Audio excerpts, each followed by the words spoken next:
And welcome to this episode of the podcast here on your screen. Evidently, you're unaware. I am your host, Andrea, also known as the Successful Diva. And I'm here today to just simply remind you that the information coming forth on this podcast is designed to elevate your awareness and your consciousness. I aim to bring light and shine it directly on circumstances, issues, topics, and people who influence our lives. I want this information to become a focal point of discussion, but also in an aim for people to, if you so desire, take action and make sure that the decisions you are making are the ones that you intend to make. So let's get a little bit smarter. And today, I am simply going to be proposing an idea, something that I would hope we begin to take notice of. Do you recall the acronym PPP? It stood for, or still stands for, the Paycheck Protection Program. Yeah, you probably remember that. And one of the things that I want to bring to your attention about the PPP, just as a reminder, it was that U.S. federal program created for small businesses and sole proprietors and nonprofits during the COVID-19 pandemic. It provided low interest SBA guaranteed loans that could be forgiven if used for payroll, rent, utilities, and other eligible expenses. The program was then concluded as of, I believe I have a date here, May 31st, 2021. But ultimately, companies can still obviously go in and seek their forgiveness, I believe, and getting their opportunities to ensure that the program has been a benefit for them. Well, let me go forward in saying the mandate for leadership. I'm going to talk about the Project 2025. That was published by the Heritage Foundation in 2023. Now, hear me out. That's a project that was published by a few people. And I want to, in just a few moments, just kind of introduce to some, possibly put in the thought membrane of others, a newer version of PPP. But let's talk about Project 2025. When that project was introduced, it was discussed, mentioned. A few people on stages and rallies certainly tried to cover it in various ways. The DNC actually covered it in some ways, but never ever do I think people thoroughly understood, and even to this day, thoroughly understand what that project was intended to do. No one other than the creators and the supporters of the document could have envisioned such immense, adverse, and punitive impact of the action items within the document, which are now, as we know, in full swing. Now, hear me good. Project 2025 did not arrive by osmosis. It took time. It took an intentional focus by a few people to develop a blueprint designed to cause harm to the majority of America, the institutions that keep us safe, and the laws designed to protect us. But be not dismayed. We have to learn the lesson that if a project can be created, intending to create and implore evil throughout the land, so can, I believe, a project be designed for good. And that's where the new version of PPP comes in. But before I get going with what I want to show you inside of the new PPP, please be sure, hit that subscribe button, press it, subscribe to this channel, and turn on your notifications, because you don't want to miss any of this relevant information, because today's topic may not be for you. It may be for someone else. You may want to share it. And tomorrow's topic or next week's topic might just be for you. So don't forget, subscribe today. Be sure that you are giving yourself an opportunity to stay informed, to stay engaged, as I aim to bring the information that you need to hear to make better decisions. So let's move on. This is what I want to talk about today. Let me say a little disclaimer before I get going into PPP for 2029, the People Powered Project. This information forthcoming is not an inside scoop on something currently underway, at least not to my knowledge.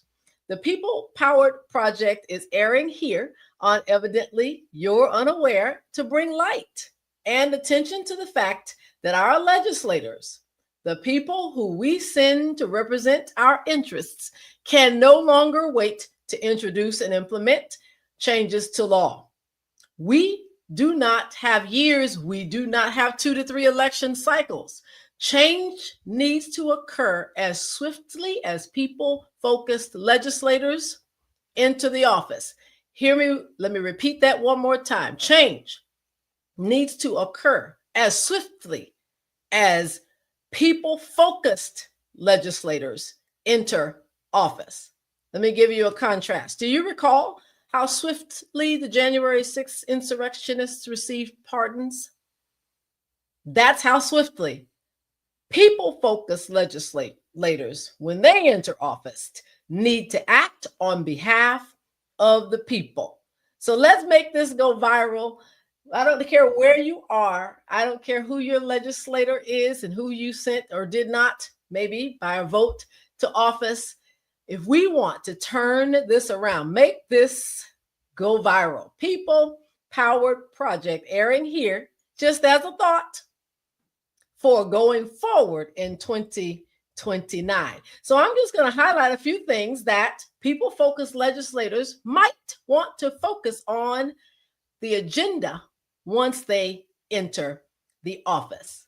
Number 1, doubling the minimum wage. That's simple enough. It's due time. It's overtime. Double the minimum wage. Get in, get it done.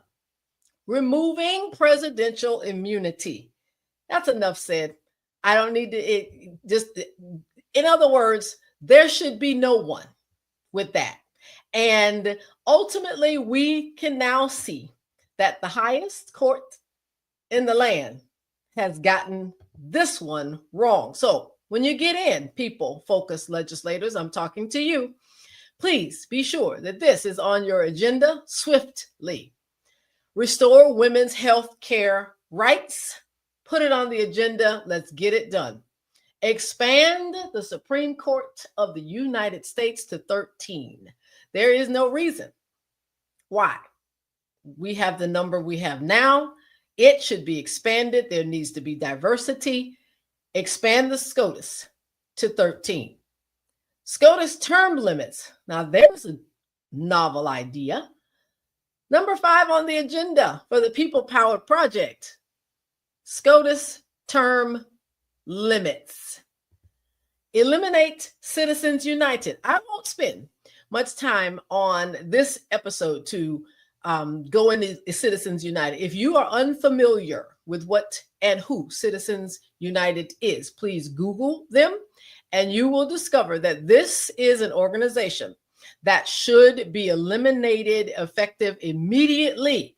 If we can get in with people-focused legislators to implement a people-powered project for 2029. Number 7, Medicare for all. This is the richest and most prosperous country in the world. Why we do not have Medicare for all is for conversation, and it's not that it can't be done. It's simply we have to have people-focused legislators in office agreeing upon how this can impact the people of this great nation. The assault on banned weapons, we need to implement an assault weapons ban. The number 1 or 2, I'm not sure of the statistic right now, but I know it's no lower than 2 of deaths in schools and college campuses these days are weapons, and they are usually assault weapons that have no business being on the street. No one's for taking away guns, they're just simply for taking them away from people who should not have them. And so there should be some legislation that can be crafted and implemented to assure that we have an assault weapons ban in place federally. Number 9, eliminate the filibuster. I know, I'm going to say this again. I think I said this one time before for those who know. When you go through an election, from the time that I can remember, even running for office, probably way back in elementary school, the majority wins.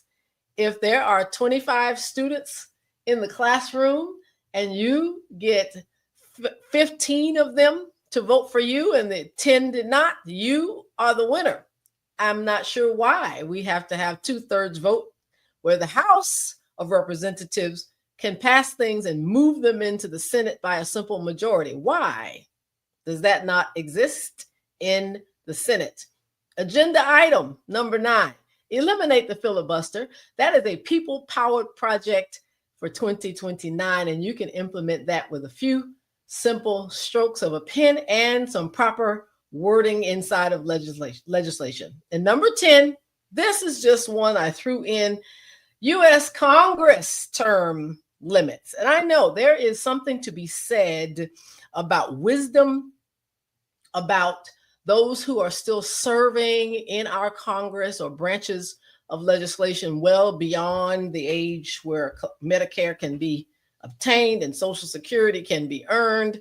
I'm certainly not here to discriminate on age. What I am saying is, if we are going to move this country forward, there probably should be some term limits, and that allows for fresh ideas, new content, a more robust discussion of what's happening really in today's time with today's people. So we might want to consider people-focused legislators on implementing not just SCOTUS term limits, Congress term limits. There are things that can be done to ensure that you have an opportunity to move forward in Congress. So let me move forward. I want to bring attention right now to the U.S. House of Representatives 2026 election. The screen says it all. There are 435 members. You see the breakdown there on the screen, how it looks currently, and every one of those seats are up for election in 2026. So I'm going to ask this several times before we close out today. Who do you know that is a people-focused candidate who can run for this seat in your area in 2026? We have several opportunities, lots of them in every state.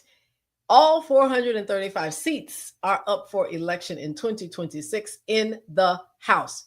Who do you know that's people-focused, who might want to participate and have a people-powered project ready to go when they enter office and moving forward? 2026 elections in the Senate. There are currently 100 members. You see the difference there between right side, left side. 33 seats in the Senate, U.S. Senate, are up for election in 2026. And I just thought, for visual sake, you'd like to see where those 33 seats are. 20 of them are Republican-held seats. You see the state. If your state is on this screen, you should be figuring out who is going to be people-focused as a candidate, and do your research and make sure those persons represent you in the Senate. There are 13 Democratic-held seats currently, and those seats in those states are on the docket in 2026. Feel free to replay this episode with people that you know who probably should consider representing you in the respective states. So what does that mean? Here's what it means. The People Powered Project for 2029. And the reason I'm saying that is simply because we've got another general election in 2028. And this project would then head into effect in 2029, which is when the new administration will take place. Over the course of the time that we've got to get to 2029, we've got a midterm, 2026. So on behalf of the 75,019,230 who did not vote for a convicted felon, 34 count convicted felon, it is time to get to work. Many of you are already doing that. But we have to do more if we want people-focused legislators in our government. And what else does that mean? Here's one that might be a little tougher. The 77,303,573 who did vote for the felon, and the 89,278,000, my God, 948 who didn't bother to vote at all. To you, it means you will need to muster up the courage and vote for people-powered, people-focused candidates that's probably in opposition to your party. Probably in opposition. Some of you who will muster up that courage will probably vote outside of your party line for the first time in your voting life. But it's better to do that than versus voting for proven criminals and enablers who work for a minority of wealthy people. So I say to you, protest, yes. There is power in people and the movements through which we stand together collectively on. But hear me good. If protesting and the protests that are completed do not lead to voters willing to elect the people-powered candidates into office, I'll leave that right there. Thank you so very much for tuning into this episode of Evidently You're Unaware. Remember, please remember, it's no longer safe to live in ignorance. We cannot accept not knowing what is going on within our city, our state, our country, our local neighborhoods. And yes, with the people that we elect, we must be more diligent in understanding who they are and what they represent. Because ultimately, those decisions in voting not only impact your life, but the lives of others, and that includes me. If you are sitting and wondering and thinking, I just don't do politics. I don't do politics. I oftentimes hear that. I don't do politics. Let me implore this upon you. It's no longer acceptable for you to make that excuse, because whether you like it or not, through the people who are elected, politics are doing you. I am grateful for you. Episode, be sure that you are tuning in each and every time there's information brought forth here on Evidently You're Aware. If and you decide to inbox or comment with me, I welcome your feedback. I am beginning a series of drawings each week where someone, through commenting or through sharing with me a topic they want more of, will receive some of my Evidently You're Unaware apparel or paraphernalia. Inbox me at Andrea@strategicblueprint.info. And once again, do not forget to subscribe to this YouTube channel at Evidently You're Unaware, and follow me on Blue Sky at thesuccessfuldiva.bsky.social. Evidently You're Unaware is a platform dedicated to shining light upon various issues, topics, circumstances, and people who influence our lives The information provided should not be considered advice for legal, health, investments, or the endorsement of an individual or group. Neither the host nor the guest of Evidently You're Unaware is responsible for any losses, damages, or liabilities that may arise from using the information shared within this podcast. All rights reserved. Copyright 2025. Evidently You're Unaware.